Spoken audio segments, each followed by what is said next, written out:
When I write, I don't translate for white readers. Dostoevsky wrote for a Russian audience, but we're able to read him.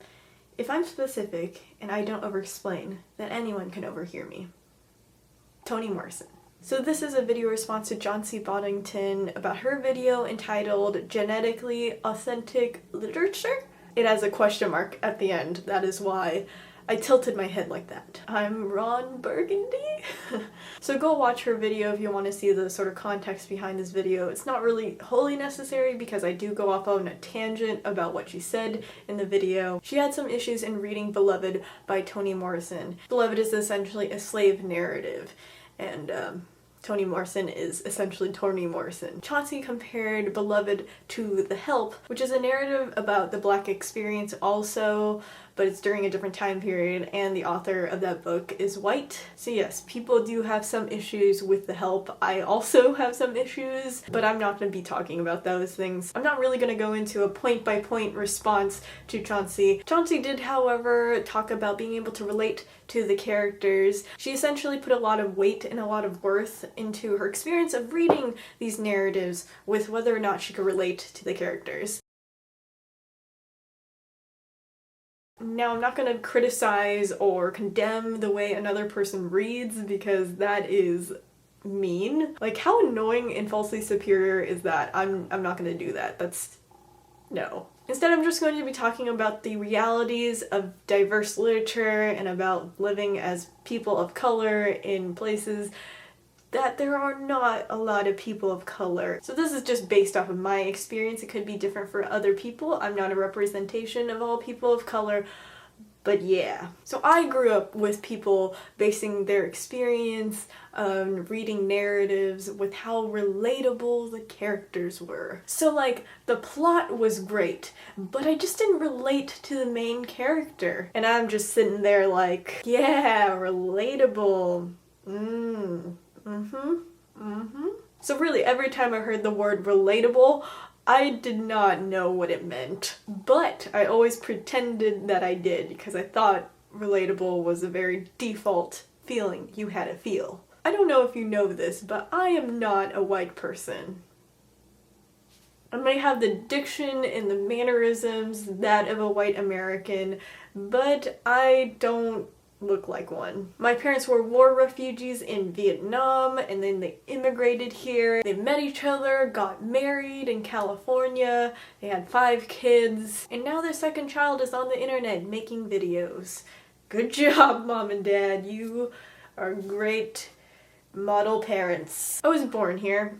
I'm completely 100% American, but I don't have the white privileged cookie cutter experience that a lot of my white American peers have had. Despite being bombarded with white narratives all my life pretty incessantly, I never wholly related to them. There were things that I didn't understand. Like, why do your parents let you go out of the house so late at night? Late at night is when the dangerous stuff happens. How does a person on the honor roll not study? Like, I don't understand that concept. Why don't you ever study? I never see you study. Why? Like, why do you complain so much? You are living like the epitome of a good and comfortable life, and I am just confused. Even though I didn't relate to these narratives, I never questioned the validity of them. I just knew that this is how some people lived, and that's it.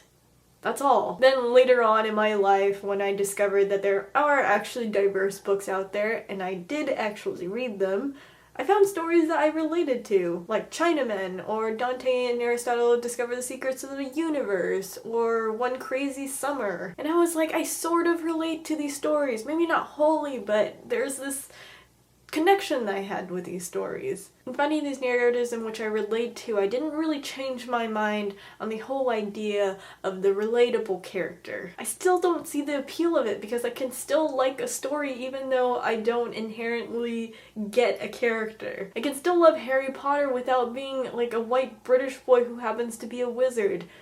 Oh man, if I was a white British boy who happened to be a wizard, I would be making a living off of YouTube. That's where I would be. I could still have a complicated relationship with King Lear, even though I'm not this like creepy old king. I could still be dazzled by A Mercy by Toni Morrison without actually having been a black slave. I think the whole relatable character phenomena comes from the Euro-American myopic worldview that most people have. This is the fault of nobody, except for guns, germs, and steel. For so long, through Shakespeare, through Jane Austen, through fairy tales, even through John Green and many other narratives that live and breathe today, the only stories we truly see and we truly talk about on a daily basis are the stories surrounding white people. Look at the Oscars! Seeing the nominees is like walking down a bread aisle. And so the narrative surrounding the white main character becomes a default way of seeing the world and hearing it. So relatable really means, does this fit in with my Euro-American myopic worldview? Once again, I'm not saying that's a bad thing, but you can kind of see how this worldview and how this viewing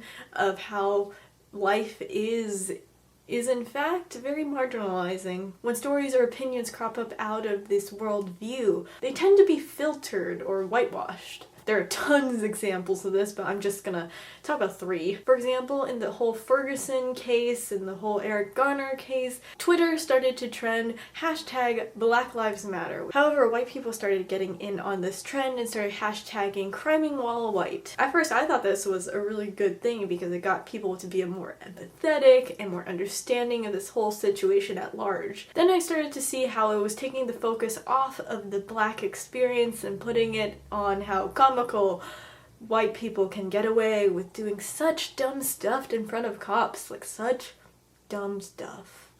Privilege, man. Privilege. In a way that hashtag criming while white became a filter. A filter for white Americans to even come close to feeling what it's like to be black in America. In the recent casting of Ghost in the Shell, which is a Japanese manga, they cast the good old Scarlett Johansson. She wasn't just cast as, you know, the white person in this manga series. No, she was cast as the main character, who is actually Japanese. The underlying excuse here is that white America, you know, the people with money, will more likely go watch a film if they could relate to it. Someone in the comments of the article said, if people of color are so put off by how Hollywood runs things, then why don't people of color just make their own media? And a person commented back saying, yeah, they do. It's called Ghost in the Shell. Oh, you need to be taken to the infirmary for that burn?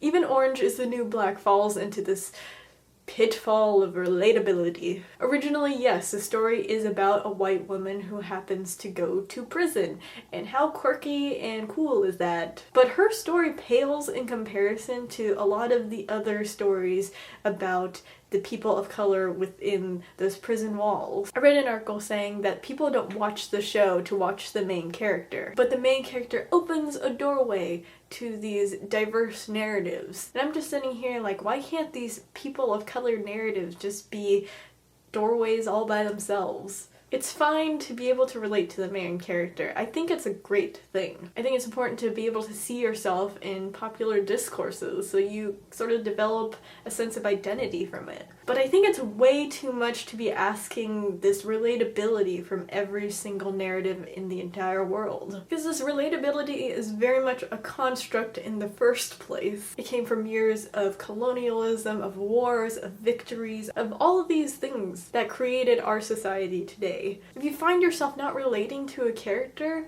think critically about it. Why don't you relate to this character? Is it the fault of the writer, who may not be like the best writer? Or is it the fault of how we see the world, which is extremely limited? Wonder how this character differs from yourself. Learn from this difference and listen.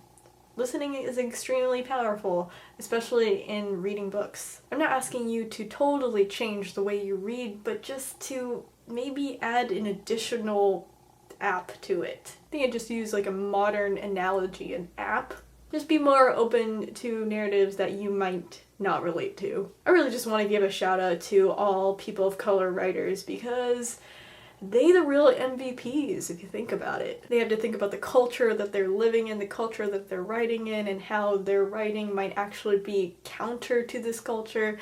It is a rough life. Anyways, this is the video for today. Please leave me your thoughts in the comments, and I would love to encourage any sort of video responses. So thank you for watching this video and thinking critically about it. I truly appreciate it, and I will see you in another video. By the way, I'm still not comfortable with filming my videos at my house because my roommates are home and they can hear me talking about making a video, and these walls are paper thin. I do it for you!